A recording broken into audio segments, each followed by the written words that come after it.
بسم اللہ الرحمن الرحیم۔ حضور صلی اللہ علیہ وسلم کا شاہ اسکندریہ مقوقس کے نام گرامی نامہ۔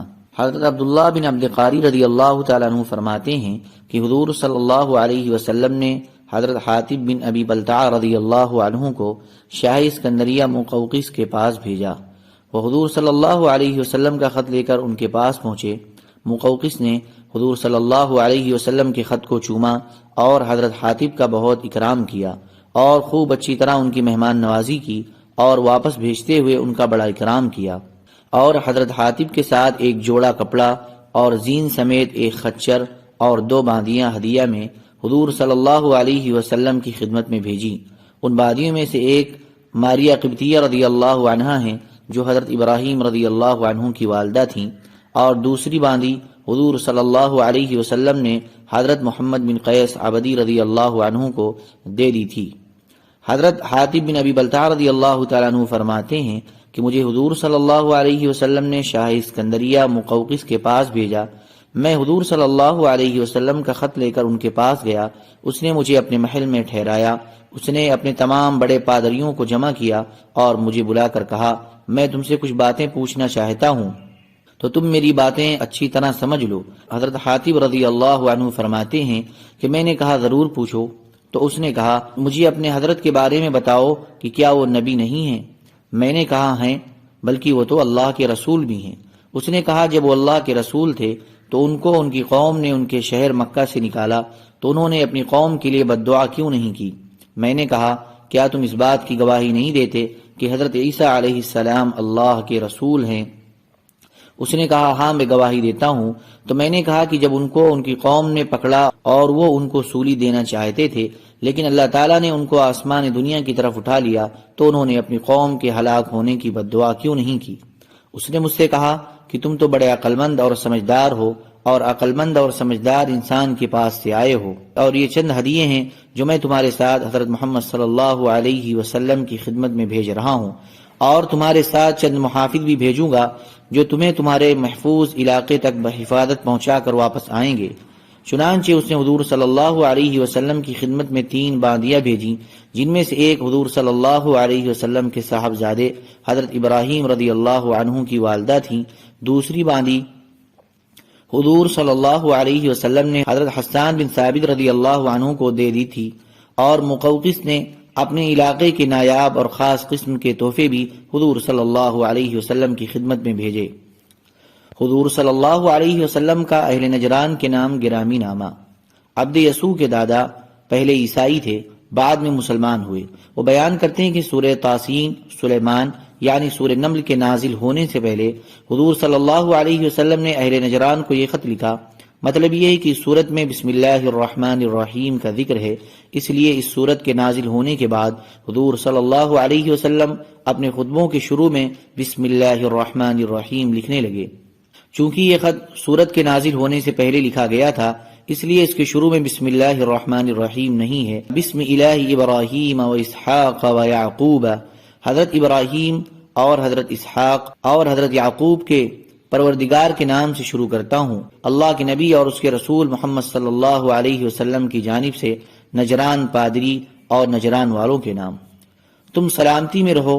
میں تمہارے سامنے حضرت ابراہیم علیہ السلام، حضرت اسحاق علیہ السلام اور حضرت یعقوب علیہ السلام کے معبود کی تعریف کرتا ہوں۔ اما بعد، میں تمہیں اس بات کی دعوت دیتا ہوں کہ بندوں کی عبادت چھوڑ کر اللہ کی عبادت اختیار کرو، اور بندوں کی دوستی چھوڑ کر اللہ سے دوستی لگاؤ۔ اگر تم میری اس دعوت کو نہ مانو تو پھر جزیہ ادا کرو، اور اگر تم جزیہ سے بھی انکار کرتے ہو تو پھر میری طرف سے تمہارے لیے اعلان جنگ ہے۔ والسلام۔ جب پادری کو حضور صلی اللہ علیہ وسلم کا یہ خط ملا اور اس نے پڑھا تو وہ ایک دم گھبرا گیا اور بہت زیادہ خوف زدہ ہو گیا، اور اس نے اہل نجران میں سے ایک آدمی کو بلایا جس کا نام شرحبیل بن وداع تھا، اور وہ قبیلہ ہمدان کا تھا، اور کسی بھی مشکل امر کے پیش آنے پر اس سے پہلے کسی کو نہیں بلایا جاتا تھا، حتیٰ کہ اہم اور سید اور عاقب کو بھی اس سے پہلے نہیں بلایا جاتا تھا۔ یہ تینوں ان کے اہم عہدوں کے نام ہیں۔ شرحبیل کے آنے پر پادری نے اس کو حضور صلی اللہ علیہ وسلم کا خط دیا۔ اس نے غور سے خط پڑھا۔ پادری نے پوچھا، اے ابو مریم، اس خط کے بارے میں تمہاری کیا رائے ہے؟ تو اس نے کہا کہ اللہ تعالیٰ نے حضرت ابراہیم علیہ السلام سے حضرت اسماعیل علیہ السلام کی اولاد میں نبی بھیجنے کا جو وعدہ کر رکھا ہے وہ آپ جانتے ہی ہیں، اس لیے ہو سکتا ہے کہ یہ آدمی وہی نبی ہو، اور میں نبوت کے معاملے میں کوئی رائے نہیں دے سکتا، اور اگر دنیا کا کوئی معاملہ ہوتا تو میں آپ کو سوچ سمجھ کر اپنا مشورہ پیش کر دیتا۔ پادری نے شرحبیل سے کہا ایک طرف ہو کر بیٹھ جاؤ۔ چنانچہ شرحبیل ایک کونے میں بیٹھ گئے۔ پھر پادری نے آدمی بھیج کر اہل نجران میں سے ایک اور آدمی کو بلایا جس کا نام عبداللہ بن شرحبیل تھا، اور وہ قبیلہ حمیر کی ذی اصبح شاخ میں سے تھا۔ پادری نے اسے خط پڑھنے کے لیے دیا اور اس خط کے بارے میں اس کی رائے پوچھی، تو اس نے بھی شرحبیل جیسا جواب دیا۔ تو اس پادری نے کہا ایک طرف ہو کر بیٹھ جاؤ، چنانچہ وہ ایک کونے میں بیٹھ گیا۔ پھر پادری نے آدمی بھیج کر اہل نجران کے ایک اور آدمی کو بلایا جس کا نام جبار بن فیض تھا، اور وہ قبیلہ بن الحارث بن کعب کی شاخ بن الحماس میں سے تھا۔ اسے بھی پڑھنے کے لیے خط دیا اور اس خط کے بارے میں اس کی رائے پوچھی۔ اس نے بھی شرحبیل اور عبداللہ جیسا جواب دیا۔ پادری کے کہنے پر وہ بھی ایک کونے میں بیٹھ گیا۔ جب ان سب نے اس بارے میں ایک ہی رائے دی تو پادری کے حکم دینے پر گھنٹا بجایا گیا اور گرجا گھروں میں آگ روشن کی گئی اور ٹاٹ کے جھنڈے بلند کیے گئے۔ دن میں جب گھبراہٹ کی بات پیش آتی تو وہ لوگ ایسا ہی کیا کرتے، اور اگر رات کو گھبراہٹ کی بات پیش آتی تو صرف گھنٹا بجاتے اور گرجا گھروں میں آگ روشن کرتے۔ چنانچہ جب گھنٹا بجایا گیا اور ٹاٹ کے جھنڈے بلند کیے گئے تو وادی کے تمام اوپر نیچے کے رہنے والے جمع ہو گئے، اور وہ وادی اتنی لمبی تھی کہ 3 سوار اسے ایک دن میں طے کرتے، اور اس میں 73 بستیاں اور 1,20,000 جنگجو جوان تھے۔ پادری نے ان سب کو حضور صلی اللہ علیہ وسلم کا خط پڑھ کر سنایا اور ان سے اس خط کے بارے میں رائے پوچھی، تو ان کے تمام اہل شورا نے یہ رائے دی کہ شرحبیل بن وداع ہمدانی، عبداللہ بن شرحبیل اصبحی اور جبار بن فید حارثی کو حضور صلی اللہ علیہ وسلم کے پاس بھیج دیا جائے، اور یہ تینوں حضور صلی اللہ علیہ وسلم کے تمام حالات معلوم کر کے آئیں۔ چنانچہ ان تینوں کا وفد گیا۔ جب یہ مدینہ پہنچے تو انہوں نے اپنے سفر کے کپڑے اتار دیے اور یمن کے بنے ہوئے مزین اور لمبے جوڑے پہن لیے جو زمین پر گھسٹ رہے تھے، اور ہاتھوں میں سونے کی انگوٹیاں پہن لیں۔ پھر آپ کی خدمت میں حاضر ہو کر سلام کیا، لیکن آپ نے ان کے سلام کا جواب نہ دیا۔ وہ لوگ دن بھر حضور صلی اللہ علیہ وسلم سے گفتگو کا موقع تلاش کرتے رہے، لیکن آپ نے ان سے کچھ گفتگو نہ فرمائی، کیونکہ انہوں نے وہ جوڑے اور سونے کی انگوٹیاں پہنی ہوئی تھیں۔ پھر وہ تینوں حضرت عثمان بن عفان اور حضرت عبد الرحمن بن عوف رضی اللہ عنہما کی تلاش میں چلے۔ ان لوگوں کی ان دونوں حضرات سے جان پہچان تھی۔ وہ دونوں حضرات مہاجرین اور انصار کی ایک مجلس میں مل گئے، تو ان لوگوں نے کہا اے عثمان اور اے عبد الرحمن، تمہارے نبی نے ہمیں خط لکھا جس کی وجہ سے ہم یہاں آئے ہیں۔ ہم نے ان کی خدمت میں جا کر سلام کیا، لیکن انہوں نے سلام کا جواب نہیں دیا، اور دن بھر ہم ان سے گفتگو کا موقع تلاش کرتے رہے، لیکن انہوں نے ہمیں کوئی موقع نہیں دیا۔ ہم تو اب تھک گئے ہیں، تو آپ دونوں کا کیا خیال ہے، کیا ہم واپس چلے جائیں؟ حضرت علی رضی اللہ تعالیٰ عنہ بھی اسی مجلس میں موجود تھے، تو ان دونوں حضرات نے حضرت علی رضی اللہ عنہ سے فرمایا اے ابو الحسن، ان لوگوں کے بارے میں آپ کی کیا رائے ہے؟ تو حضرت علی رضی اللہ تعالیٰ عنہ نے ان دونوں حضرات سے فرمایا کہ میرا خیال یہ ہے کہ یہ لوگ اپنے یہ جوڑے اور انگوٹھیاں اتار دیں اور اپنے سفر والے کپڑے پہن لیں، اور پھر حضور صلی اللہ علیہ وسلم کی خدمت میں جائیں۔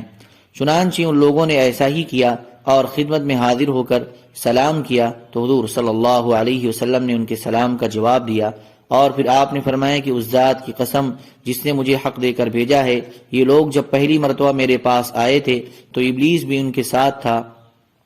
پھر حضور صلی اللہ علیہ وسلم نے ان سے حالات پوچھے، اور انہوں نے حضور صلی اللہ علیہ وسلم سے اپنے سوالات کیے۔ یوں ہی سوالات کا سلسلہ چلتا رہا، حتیٰ کہ انہوں نے حضور صلی اللہ علیہ وسلم سے یہ پوچھا کہ آپ عیسیٰ علیہ السلام کے بارے میں کیا فرماتے ہیں؟ کیونکہ ہم عیسائی ہیں، اپنی قوم کے پاس واپس جائیں گے۔ اگر آپ نبی ہیں تو ہماری خوشی اس میں ہے کہ ہم حضرت عیسیٰ علیہ السلام کے بارے میں آپ کے خیالات سن کر جائیں۔ آپ نے فرمایا آج تو میرے پاس ان کے بارے میں کچھ زیادہ معلومات نہیں ہیں، آج تم لوگ ٹھہر جاؤ، میرا رب عیسیٰ علیہ السلام کے بارے میں جو کچھ بتائے گا میں تمہیں اس کی خبر دوں گا۔ اگلے دن صبح کو اللہ تعالیٰ نے یہ آیت نازل فرمائی، ان مثل عیسیٰ عند اللہ کمثل آدم سے لے کر الکاذبین تک۔ بے شک عیسیٰ علیہ السلام کی مثال اللہ کے نزدیک، بے شک عیسیٰ کی مثال اللہ کے نزدیک جیسے مثال آدم کی، بنایا اس کو مٹی سے، پھر کہا کہ اس کو ہو جا، وہ ہو گیا۔ حق ہے وہ جو تیرا رب کہے، پھر تو مت رہ شک لانے والوں سے۔ پھر جو کوئی جھگڑا کرے تجھ سے اس قصے میں بعد اس کے کہ آ چکی تیرے پاس خبر سچی، تو کہہ دے آؤ بلاویں ہم اپنے بیٹے اور تمہارے بیٹے اور اپنی عورتیں اور تمہاری عورتیں اور اپنی جان اور تمہاری جان، پھر التجا کریں ہم سب اور لعنت کریں اللہ کی ان پر کہ جو جھوٹے ہیں۔ حضور صلی اللہ علیہ وسلم نے ان کو یہ آیات سنائی، لیکن ان آیات کو سن کر انہوں نے ان کو ماننے سے انکار کر دیا اور مباہلہ کے لیے تیار ہو گئے۔ سبحان ربک رب العزت عما یصفون وسلام علی المرسلین والحمد للہ رب العالمین۔